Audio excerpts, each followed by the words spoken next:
大家好，我係 Chart Reader 級。今日講嘅話題係 RSI。RSI 係坊間最常提及嘅技術指標之一。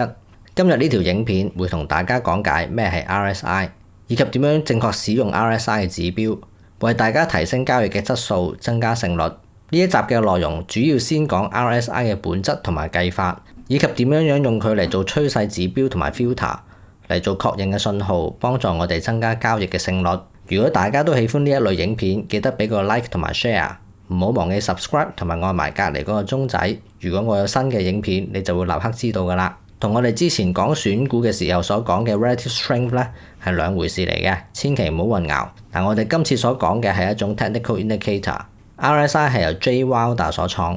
Jay Wilder 咧就係呢位伯伯啦。咁佢後生啲嘅時候咧就係咁樣。RSI 咧係一種 momentum oscillator。咩叫 momentum oscillator 咧？未講之前咧要強調一樣嘢。坊間咧好多所謂嘅導師成日都話，你唔使知道呢個指標本質係咩嘅，點樣計出嚟係唔重要嘅，識得用嚟揾錢就 OK 㗎啦。其實咁樣咧係大錯特錯嘅。你想要識得點樣喺唔同嘅時候使用唔同嘅指標，就先要知道佢嘅本質係乜嘢，同埋點樣計出嚟。你要知道呢一件係咩工具。做個比喻，你要知道佢係一支錘仔定係一個鉗，咁你先知道咧佢係可以做到啲咩嘅，同埋喺咩時候用。你想揼釘，你係唔會拎支鉗出嚟嘅，而係要拎支錘仔出嚟。而市場上我見過太多人成日拎支鉗出嚟揼釘，然後咧就話唔 work， 咁就係咧因為呢啲人根本就冇理解自己用緊嘅工具係乜嘢。咁大家讀過中學嘅物理咧，就知道牛頓第二定律咧就係講緊 momentum 呢一樣嘢。但係咧 momentum 喺市場交易上咧就比較簡單啲嘅。咁其實咧佢主要係講緊價格嘅移動速度同埋幅度。上升動能強嘅意思咧，即係上升嘅幅度大同埋速度快。下跌動能強咧，即係表示價格好快地跌咗好多咁解。我咁講，大家都應該明白㗎啦。量度動能咧就係要睇佢升跌有幾急，同埋升跌嘅幅度有幾大。咁 oscillator 咧就係呢幅圖顯示咁樣啦。咁 oscillator 咧中文就譯做震動指標。咁其實咧照字面咧，我係唔係好 get 到個意思嘅。oscillator 咧其實係想顯示一個 mean reversion， 即係回歸平均值嘅指標，即係好似拉橡筋咁，拉得越行，佢扯翻你翻去嗰度力咧就越勁咁嘅意思。幅圖中間呢一度咧係平均值。咁咧，如果個股票咧喺短時間升得多，就會進入超買區，即係咧個橡筋扯到好行喺呢個位置嘅狀態。咁咧，然後咧佢就有個傾向係會拉回嘅。調翻轉，短時間內咧跌得越深，就會進入超賣區。咁橡筋咧又再次拉行啦，然後佢又有傾向又再次拉回。呢個拉回嘅過程咧就叫做 mean reversion 啦。而 RSI 指標咧就係顯示呢個 mean reversion 過程嘅指標。咁要知道 RSI 點解係 momentum oscillator 咧？咁大家知道佢點計咧，就會知道㗎啦。呢幅圖咧係我喺網上揾到嘅 YouTube 教學嘅截圖。呢度話咧個 RSI 公式咧完全唔需要知道嘅。其實我就唔係幾認同，因為咧你要知道個 RSI 點計出嚟咧，先至會明白個概念嘅。就好似我之前教 MACD 咁樣，你唔知 D 線係點樣得出嚟嘅話咧，你係冇辦法分析得好嘅。好啦，我哋翻嚟呢度。呢度咧就係我喺 StockCharts.com 抄出嚟嘅公式。咁首先咧，我哋要計咗個 RS， 即係個 relative strength 先。average gain 咧，即係舉個例啊。如果我 set 個 RSI 咧係14日嘅 interval 嘅，咁個 average gain 咧，即係將14日內所有上升日嘅幅度加埋，再除以14。average loss 咧就係將14日內下跌日嘅幅度加埋，再除以14。咁然後咧，我哋將個 average gain 除以個 average loss， 咁啊得出個 RS 值啦。假設個 RSI 咧，我用預設嘅14日數值。喺呢14日裏面咧，呢隻股票咧喺上升日升咗140蚊，咁個 average gain 咧就係140蚊除以14，即係10蚊。而個 average loss 咧就係70蚊除以14，即係5蚊。咁個 RS 值咧就係10除以5，即係等於2。咁框住呢度咧係條 RSI 嘅公式啦。咁我哋代入數值，咁我哋咧就可以計出 RSI 就等於66.7啦。咁點解 RSI 咧可以睇到 momentum？ 就係因為咧，如果喺指定時段內個股價升幅越大，即係個 momentum 越強，個 RSI 嘅數值就會越高。咁從 RSI 嘅數值咧，我哋就會睇到 momentum 有幾強啦。咁首先咧，同其他指標一樣，要先講咗啲唔好用嘅情況先。例如好似呢一幅網上教學嘅截圖咁樣。我哋先唔好理30、70定係20、80先至係超買同埋超買。總之咧，以單一指標超買就沽，超買就買入，咁簡單嘅做法係好危險嘅，因為強趨勢之中咧，股價係可以極度超賣下再大升，而喺好紅嘅情況下咧，極度超賣亦都係可以嚟個大 gap down嘅。咁佢係可以更超賣咁樣做俾你睇嘅。嗱，咁呢幅係 Square 今年嘅日線圖，藍色 highlight 嗰度咧係 RSI 開始細過30，咁大家見到咧係一個強嘅下降趨勢之下咧，股價喺超賣嘅狀態下咧，佢係可以繼續更加超賣，繼續下跌嘅。嗱，而喺紅色標示咗呢一度咧，佢嘅 RSI 大過70嘅超買狀態下咧，喺強嘅上升趨勢下，個股價喺超買嘅狀態下係可以更超買，並冇因為超買咧而拉回而有明顯嘅下跌嘅。嗱，好啦，基本嘢介紹完，咁而家就講點樣應用啦。嗱，點樣用 RSI 指標幫助我哋增加勝率、增加交易嘅質素？嗱，增加勝率最有效嘅方法就係順勢操作，即係 trade with the trend。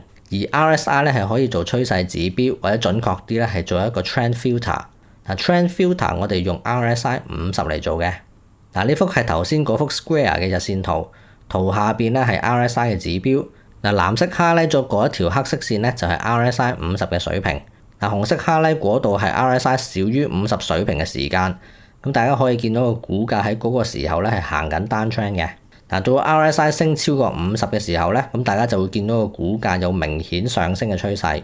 咁點解 RSI 50呢個數值咧係可以分到個 trend 咧？咁大家仲記得 RSI 嘅計法嘅話咧，其實只要喺個指定時段嘅 average gain 大過 average loss， 咁個 RSI 咧就會大於50。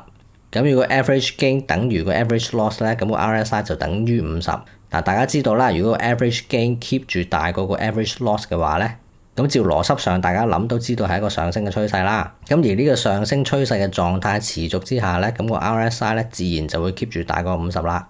嗱，個 RSI period 可以係任 set 嘅，不過咧我自己一直用開咧都係用翻 default 嘅14日，冇特別去轉嘅。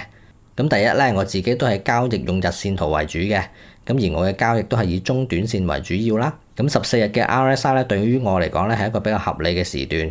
咁第二就係技術指標咧，越多人一齊用就越好。咁越多人用咧，個指標自我實現嘅能力咧就越大。咁當然啦，如果你想用 RSI 做長線嘅 trend filter，咁一樣都得嘅。咁舉個例，你可以將個 RSI 嘅 period 咧設為200日，咁你咧就可以做到呢一個效果噶啦。咁如呢一幅圖左邊 RSI period set 咗200日，右邊嗰幅咧就 set 咗 RSI period 為14日。咁200日嗰一幅圖咧就冇咗黃色 highlight 嗰度嘅 noise。咁大家都要明白喎，少咗 noise 嘅代價咧，就係個敏感度會比較低。咁你使用嘅時候咧，明白呢一點就 OK 嘅啦。嗱，咁 RSI 同其他任何嘅指標一樣，最好咧就唔好單獨使用。喺操作嘅時候咧，盡量要配合其他指標。咁 RSI 指標咧，雖然對於幫助我哋做判斷係好有用，但係咧主要買賣嘅 trigger 咧，我嘅做法咧仍然係主張以 price action 為主嘅。嗱，我哋而家講下啲實例。嗱，呢幅係2019年 Microsoft 嘅日線圖。我哋關注嘅係黃色 box 呢一段 retracement 嘅走勢。嗱，佢喺50天線咧做咗個 reversal， 我哋想 trade 呢一個 reversal。咁首先咧，呢一隻股票之前已經有一段確立咗嘅上升趨勢。除咗 price action 嘅 high highs and high lows， 以及移動平均線由短至長順序排列之外咧，咁 RSI 咧長期高居50以上咧都可以幫助我哋做到呢一方面嘅判斷嘅。咁股價咧佢之後就回到紅色50天線嘅附近。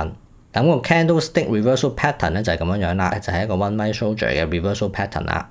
嗱，而最重要嘅係呢一個 reversal 發生嘅位置係除咗喺50天線以外咧，亦都係支持阻力嘅位置嘅 key level 嗰一度。嗱，出現咗個 one minute soldier reversal pattern 嗰一日咧，咁同時咧個 RSI 咧再次重上50以上嘅水平。咁大家亦可以留意下呢幅圖最底嘅 stochastic 指標咧，咁佢喺呢一個拉回嘅時候咧都出現低過20嘅超賣嘅水平。咁當然啦 ，RSI 自己咧佢都曾經低過30嘅超賣水平。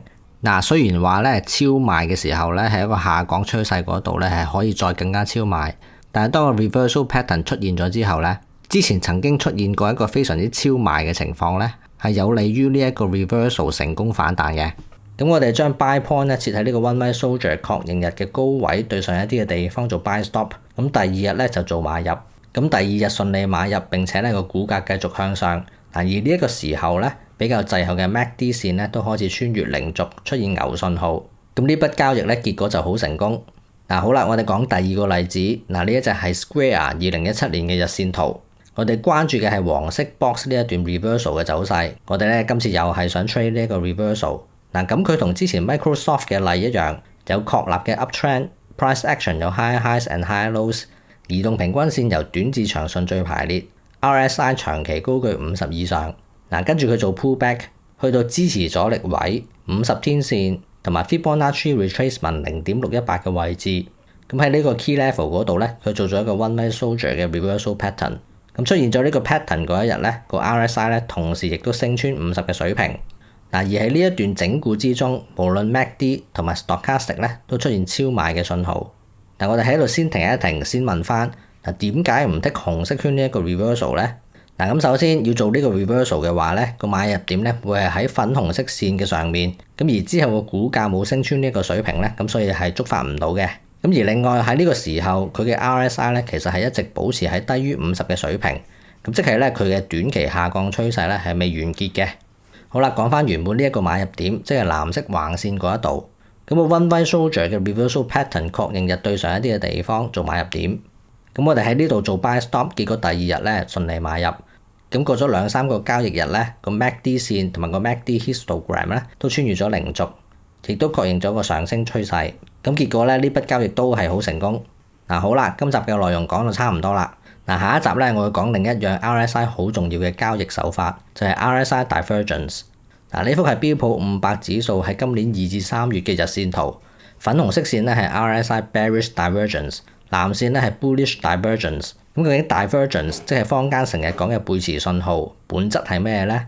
咁點樣應用喺 counter trend 或者喺 trend retracement reversal 嗰度咧？咁佢係點樣可以幫助到我哋提高交易嘅勝率，提高交易嘅質素，甚至可以咧幫助我哋判斷大市嘅走向咧？咁呢啲嘢咧都會喺下一集再講。咁而下一集嘅內容，我會喺 Patreon 嘅 Cup Trading Premier 頻道發表，有興趣嘅朋友歡迎加入。好啦，今日我想講嘅嘢就係咁多，多謝大家收睇，希望呢條影片對大家有用，下一次再見，拜拜。